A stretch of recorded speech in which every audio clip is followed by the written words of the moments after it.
That sound to me. No. Okay. Perfect, perfect. Perfect. Let's see if we can send some trump cards Yeah. around here. Yeah. So a couple of announcements before we start. First of all, I apologize about the lockdown last week. It's all my fault. No, I wasn't allowed onto campus, and they didn't declare all clear until after class was over. And you guys were trapped in here, but I didn't want to leave, but I'm just glad you're okay. So, but the makeup session for both classes will be on September 3rd. That's a Tuesday, from 1 to 4. September 3rd from 1 to 4. That's for both classes.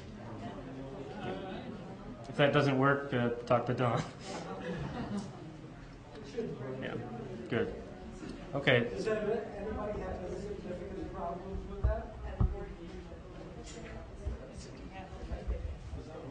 Okay. So, now that my lectures are being filmed, we consulted the footage and we decided that the audience will not be filmed because the sound isn't good. The sound doesn't work, so if you're uncomfortable being filmed, don't worry about it. But also, please hold all of your questions each week until after the lecture, and then write everything down so we don't forget anything. So there are two items in the news before I start that are of interest.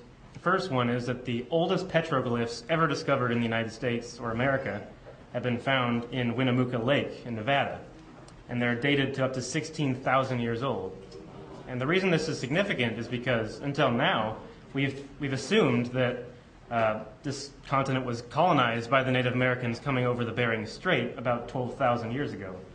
So this means that the Native Americans were already in the Southwest up to 4,000 years before. So that's significant.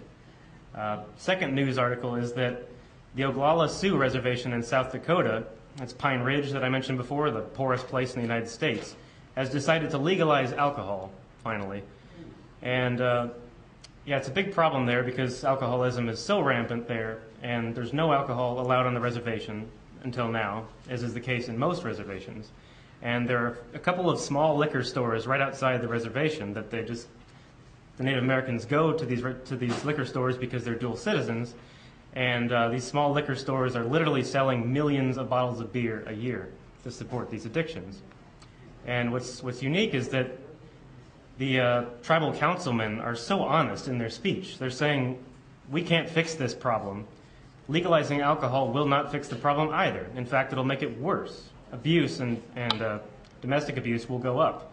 But at the very least, we can get taxes from it. It means more money to build schools and hospitals to raise awareness about the dangers of excessive consumption. So lots of misery going on in Indian country still.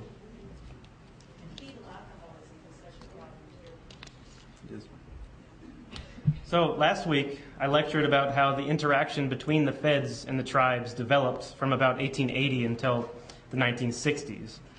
And to recap, you saw how the Native Americans gained significant new rights in the 1930s and 40s over political sovereignty and economic autonomy. And they also gained expanded subsidy and investment from the federal government, including citizenship, in part as a reward for their loyal service to the United States in World War I and World War II. Then you saw how in the 1950s and 60s, the federal government began to terminate these special privileges, scale back welfare and subsidy, and terminate over 100 tribal nations, in part as an effort to force Native Americans to integrate into American society and leave or escape the reservation lifestyle that supposedly held them behind. In other words, the reservation is the reason for Native American suffering. So through the process of termination, Native Americans would enjoy the benefits of American economics and society and basically be doing them a favor. This week, I'd like to lecture on how this relationship changed from termination in the 1950s until today. And I think this period is especially important because when we look at history from a top-down perspective and only look at the changing policies of the federal government, which is what we've been doing, we overlook the role that everyday individual Native Americans play in affecting change in history. And this period, after 1965, is when Native Americans start to fight back. So, as I mentioned last week, the termination policy was very gradually scaled back after 1968, but continued well into the 1970s. The termination policy was ultimately a failure because it failed to rescue almost 1 million Native American elderly and sick who were left behind on the reservation, basically starving with no welfare and no work. At the same time, the young and the fit who were taken away from the reservation and shipped to the cities suffered an immense culture shock and disillusionment. So in other words, termination did not solve the underlying problems in Native American life. At the same time, even President Nixon, who basically started scaling back the termination policy, said that, quote, "forced termination is wrong because the practical results have been clearly harmful in the few instances in which termination actually has been tried," end quote. So rather than saving Native Americans from their backwards lifestyles, it basically made the conditions even worse. At the same time, in the progressive atmosphere of the civil rights era and the protest age and Martin Luther King, terminating reservations and shipping Indians on buses to the cities became very unpopular. It became obvious as well that terminating the reservation would not solve Native American problems. So instead, the federal government went the opposite direction and decided to make the reservation more hospitable. And it's around this time that, just as the federal government was granting more civil rights to African Americans, President Johnson passed the Indian Civil Rights Act of 1968. And the theory was that because the tribal reservations are their own sovereign nations, they could be as despotic and tyrannical and corrupt as they wanted to. Basically, there was no oversight to ensure that Native Americans could live prosperous lives. So the theory was that the U.S. government would expand civil rights for Native Americans living in America, but also expand these democratic principles and civil rights onto the reservations to fix these problems for them. Basically, it's the idea of exporting the Bill of Rights to the tribal nations and civilizing the reservations, which is a different form of the very same patronizing attitude that the feds have had since the 1770s, in my opinion. So the Indian Civil Rights Act guaranteed the rights to a fair trial, freedom of speech, personal freedom, and expanded the legal rights of Native Americans living on the reservation. And in truth, the Indian Civil Rights Act was beneficial because it gave them new rights that they did not have before. But in reality, termination still continued well into the 70s, and the attitude of rescuing Native Americans continued. The ultimate result was that in order to protect Native American civil liberties, the federal government basically encroached even further onto the reservations. So the ultimate result of termination was that sovereignty of tribes declined and the conditions stayed the same. So it's around this time in 1968 that the Native Americans decided to fight back because they have no other alternative. And it's a very eclectic movement we call today red power, like black power or white power. It's a very diverse, decentralized movement of artists, free spirits, writers, activists, and criminals even.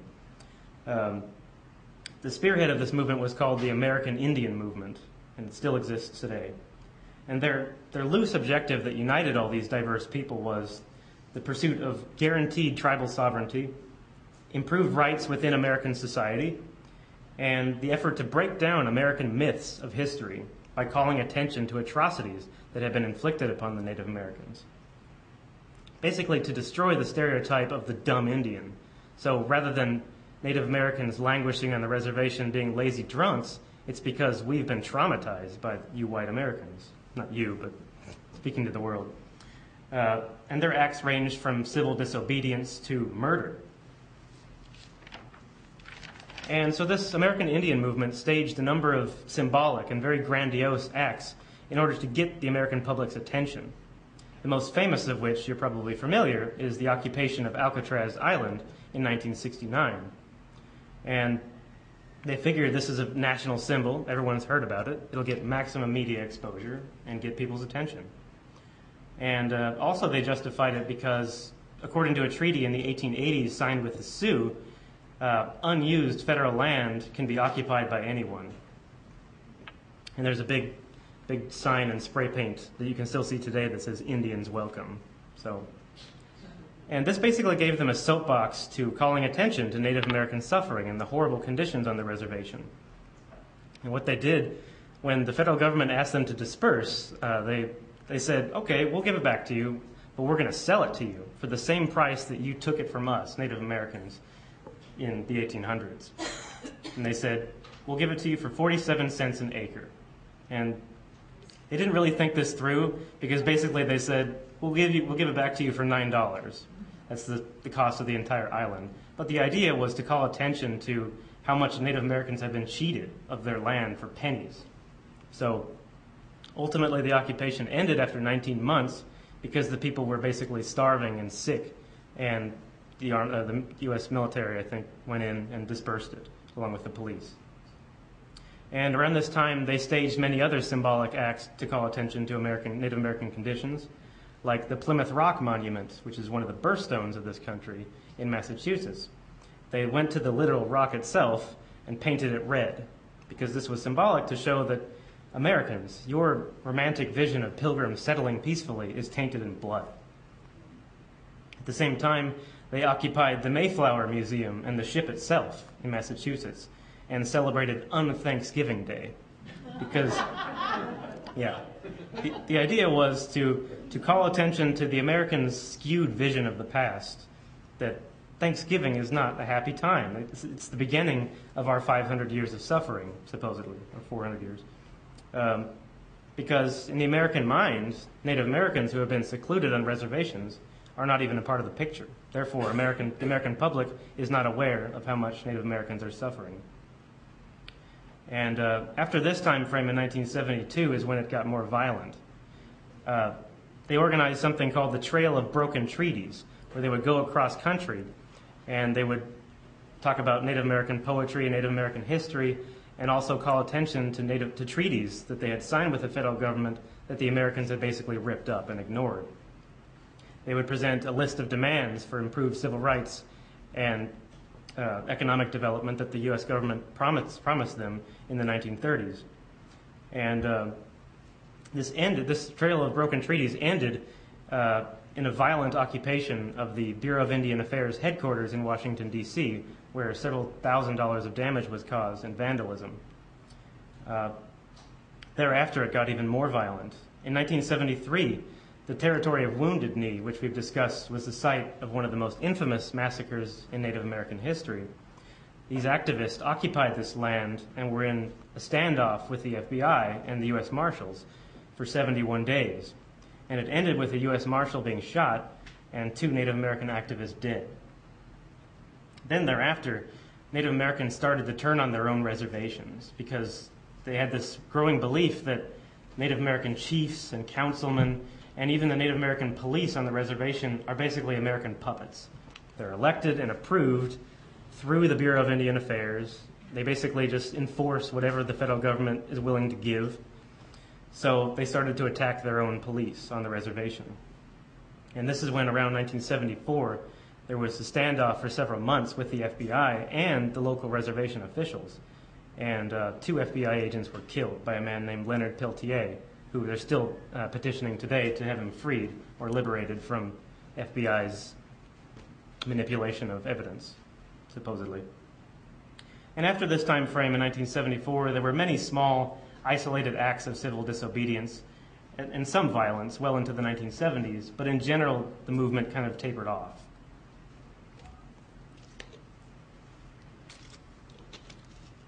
And there are many schools of thought about the American Indian movement. Some people say it failed because their visible activism basically declined around this time. Most of the leaders are in jail after 1975. So basically, the Native American movement failed. American Indian movement, excuse me. However, if you listen to the interviews of the actual American Indian movement leaders and many Native Americans, they said that they succeeded because they had to basically slap America in the face using some violent activity in order to make them wake up and see that Native Americans simply cannot live like this anymore. And they believed that without this activism that they had carried out through Red Power, conditions could never have improved, because otherwise, again, American Indians are excluded from American thought because they're on the reservation. And in one sense, it was effective, because after 1975, the U.S. government's attitude towards the Native Americans shifted dramatically. And the turning point here is the Indian Self-Determination and Educational Assistance Act of 1975, which guaranteed the tribal sovereignty vis-a-vis the United States. It expanded the immunities of the tribes so that the U.S. government could not intrude, but of course they still do today. And it expanded subsidy towards education so Native Americans could save themselves, basically. And in general, this new positive attitude of more and more civil rights for Native Americans continued and improved for the next 3 decades ever since. More and more policy changes were designed to empower Native Americans with new rights, new privileges, more power in courts and for legal battles, more cultural rights, and more religious rights, in addition to development projects between Native American businessmen and American investors. And to list a few examples of these new cultural rights, 1978, as I mentioned before, religious freedom acts were granted, so Native Americans can smoke peyote, hallucinogenics, because it's part of their American Indian ritual. Also important is the Indian Child Welfare Act, which was passed in 1978, which guaranteed the rights of Native American mothers to their children. This was basically designed to reverse the effects of boarding schools when Native Americans had been orphaned and taken from their family and put in American education. Basically, this would reverse these effects by making it inalienable that the American Indian woman has a right to her son and the U.S. government cannot intrude. That's an ongoing issue of contention, as I'll get to in a moment. Also in the 1990s, there were new measures passed to guarantee the protection of Native American historical relics. So if an Native American tribe sees a relic in a museum or a personal collection or a hotel that they consider sacred, they can sue them through the federal government, and it will be guaranteed to be given to the Native Americans if they can prove it. And also, Native American sacred burial grounds and graves were given immunity after 1990, such that the Tongva reservation around here, as we've said, on Cal State Long Beach property, that's part of the reason why there's not even any grass on it, because CSULB can't even irrigate it because it's Native American burial ground. And also around the 1990s, there was a significantly renewed effort to promote Native American education through tribal colleges, which are sometimes funded by the federal government. And this would be a Native American curriculum in Native American languages if they were able to retain these languages that are mostly dead. And some of these schools are actually the former boarding schools where the children have been taken away. Now they're privatized and given to the Native Americans. And this positive direction for Native Americans was finally improved in the 1980s under President Reagan, who really made the turning point that Native American nations are their own sovereign nations and they're in equal friendship with the United States. And of course, typical Reagan, they would not be taxed by the federal government. And it was Reagan who officially repudiated termination and said it was wrong and apologized for it, although not to the satisfaction of most Native Americans today. So I don't want to imply that there's just this good sanguine picture and everything's been good ever since, because there's still tension and centuries of mistrust and trauma that they're suffering today. As I mentioned many times, reservation life is still miserable. Suicide, alcoholism, and cirrhosis are 7 to 9 times the national average, have some of the highest birth rates in the nation, some of the highest teen pregnancy rates, and some of the very lowest contraceptive rates. Rape and sexual violence are rampant, and it's a big problem because it's not getting better. Some of these reservations are thousands of acres large, and some of them have as little as 3 police officers to do the entire reservation. And they're underfunded as well. And it's even worse so with the cutbacks at the federal budget. So a Native American woman gets raped, the police cannot investigate it, the hospitals don't have rape kits, so the man basically gets off. The woman, these are all very small communities, so they all know each other. The woman is ashamed and humiliated. Every time she goes outside, she sees the man because he's walking around. It's a small community. So what happens is the Native American woman basically stays home, doesn't go to school, gets drunk, and kills herself. Rampant problem. And many Native Americans blame this on the white people because they said before the white man came, Native American societies were very equal in terms of gender, and women had a lot of power in the family. But when the U.S. government carved up land, they gave it to the male household head. And I think that's a cop-out, really, but it's an ongoing blame game that really hasn't stopped ever since. Another problem is Native Americans today continue to view their elected officials as basically puppets. They're really not Native American. Most of them are mixed. They're not even representative of their culture. They don't speak their languages. And even when they vote for their own elected tribal officials, it's often on Bureau of Indian Affairs letterhead. So it's still basically a screen for American domination, or so they believe. And Native Americans are constantly sensitive to government oppression. And whenever anything happens to erode Native American sovereignty, Native Americans constantly talk about the second termination era because they expect the American government to do the worst. And there's still ongoing court battles over tribal recognition. As I mentioned, there are 500 nations in the United States. There are 500 recognized nations in the United States and 500 plus that are not recognized. So they're constantly battling over land and recognition to get federal government money, basically. And as late as the 2000s, some tribes in New York were actually terminated because the U.S. government accused them of faking it. Basically, in not exaggerated terms, it was a group of people adopting fake traditions so they could get welfare. That was the accusation. So they didn't recognize the nation. There's so much hostility that as late as 2008, as I mentioned in the first lecture, Russell Means, the prominent American Indian movement nationalist, declared the Republic of Lakota free from the United States. And this is over 200,000 acres large. Basically, it takes up almost the entire northern half of the Midwest. So it's meaningless, of course, but it shows that we just don't want to take this anymore. We don't want anything to do with you except your money, basically. And one final really big issue of sensitivity in Native American communities today is adoption.